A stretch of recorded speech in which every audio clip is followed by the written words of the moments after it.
Mizo official channel thir tu le ngai thatu zong zong te chi bai vek ule ei tun tu ma hian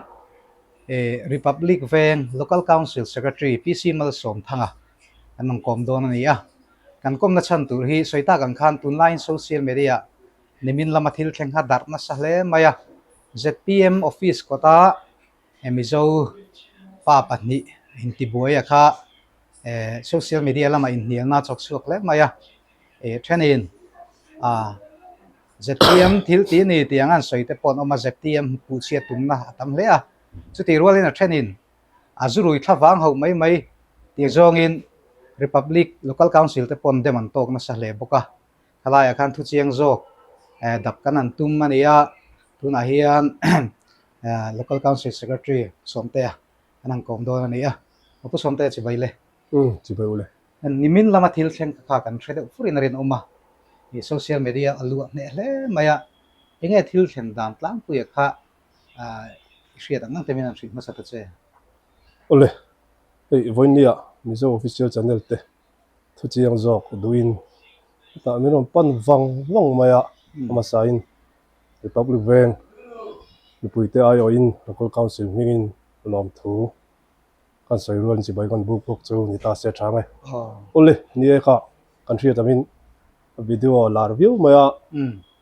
kan mizo mi pui chung kan mu vek toin rin oma nia keini kan hret lai ang renga a thlen hun kha nimin chundar som pahni le dar ni in carvel bor achi kha kan va thebik lowa ti kha ni a keini hret hun taka kha veng chu information group te enga mawa video an lar tak kha chu nimin tlai thim lu chhovel ani a hang vel kha ni a khilai vel bor a thlen dan ta kha chu chu tinga chiang taka abul in tran dan te khalai kha chu keini pon kan chian bik lo khalai zona ha chu a thlen dan tak ha chu thu chiang tak abul tak kan thre bik lo ni e ani ta chu ni e soya tam khop maya hi pu van lal hlana ZPM MLA driver ani ti te poka soi au tela kalai poka in nial na chuak na sa ZPM ron bitum ang ze te pokan social media ron langani tukin zinga puhlana kanan be popa voina hian kom nge kanan tumama ro chu assembly lama committee poimo takalo nei wangin kanan kom thei sri lo dia ani soya chuan ama mimal private driver ni lovin ege an mani motor khal tho chu lo ni oma ama ro chu kanin rem vek to engkim tu pa te kan soya ti na soya kalai khan ZPM nulu tumna oma pokha ani lem lo ani ti te pokha ani punan soya kalai kha enge nang mani khan thu chu iron nei ta in thu chu te pokan lo huwa Republic Local Council bultumin NGO Coordination Committee te poka in khom de uni te pong kan ria kalai kha dem tun ron tam ta ni kan ngoi mai lawang tiang khamo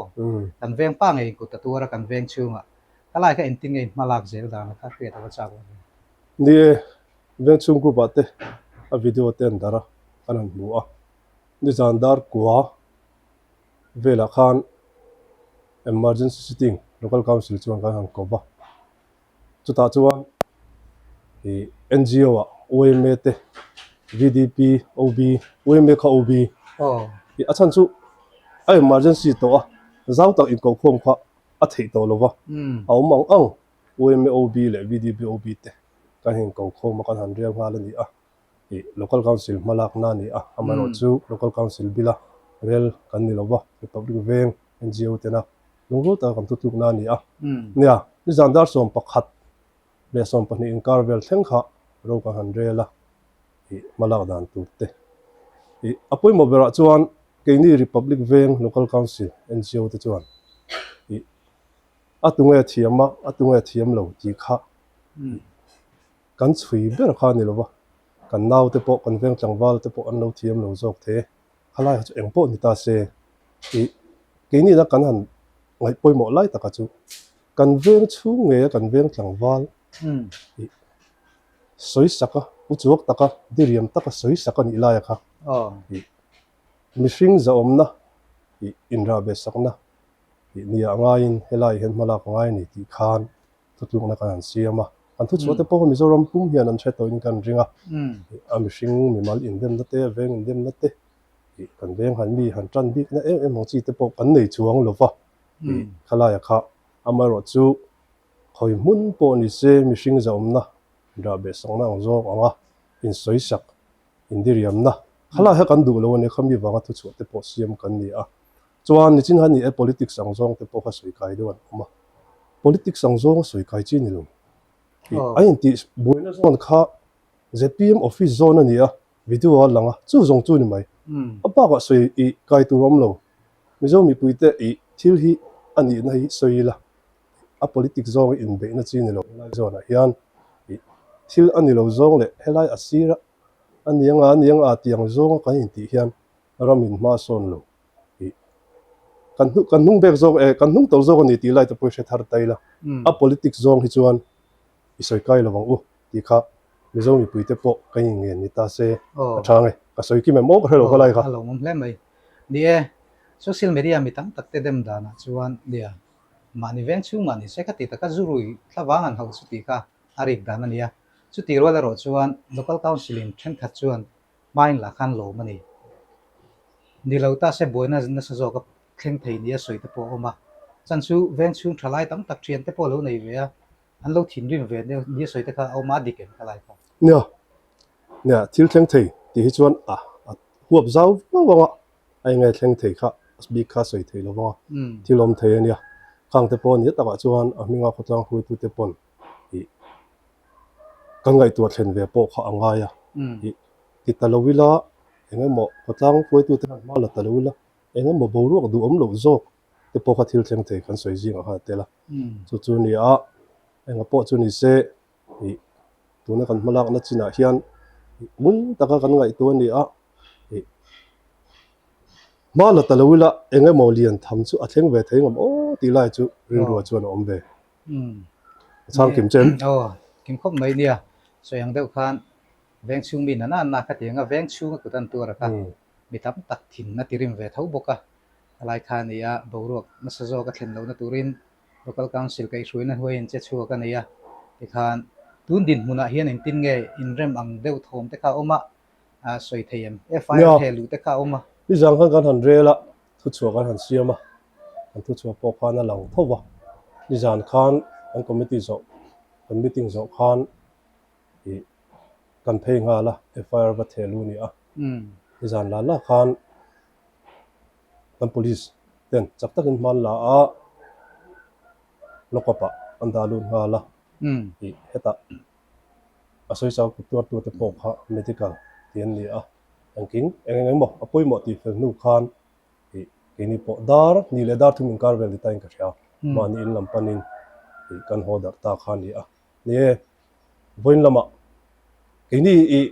local council dina khotlang ina kan malak na kha engeng mo va in shem tir engeng mo zonga na theyang bera va in shem ngo kha kan tum lama ni lo ba helaya thila thenga helai thil thenga kha ani nang fel pai takin chin fel ni se kan du da ni a helaya putlak tu to khala theyang berin a che berangin tin ro se ti lai kha kan ru ru ani ber lo wa amai ro chu he ta tur tu ma he ta tur tu ina a torna anga la le pek le zel mizoram hun danga ni mo ko vele ni mo khatiang anga mishing in ne so li tu ka uchu ko de wa indiri mong chi sen to lo na ha ke ni local council te chuan public bank mi puite chuan kan du ber kha ni a ye boina kan chairman le kan local council member te sata police station lama an phea FIR ni zana kan thelu kha basut le a fel taka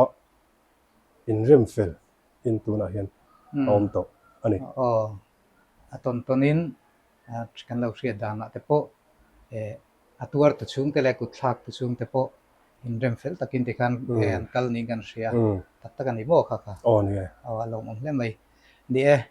hei voina pu som te kan kom du na chana po thut leng wa ka tam lu tu ka mizo mi pui te po social media kan in nial lui ani a republic veng local council ten ro man na fing tak siamin ti khan man lo la andi zara te po kan ti lo thei lo nga kut thak tu te po lokapa ten omama ro chu kut thak tu lampang te po in thu pha te choin ti khan local council kai hruina hnuaia police ten en remnan siam theining kan hria lo mom hle maya tiang lu tuka social media in be to lo hian thu dik thu chin chuak jok thaturin kini pon tran lak zel kan an tuma voina pusom te pokan an ko mani ti kha anan soidu ani ole khati zum kha tun tuma republic venga kutin thlang na thil thleng chungchanga local council secretary kom na hun kanon nei thei chu ania kan channel min thir sak tu te zong zong in zawai chunga kan lo me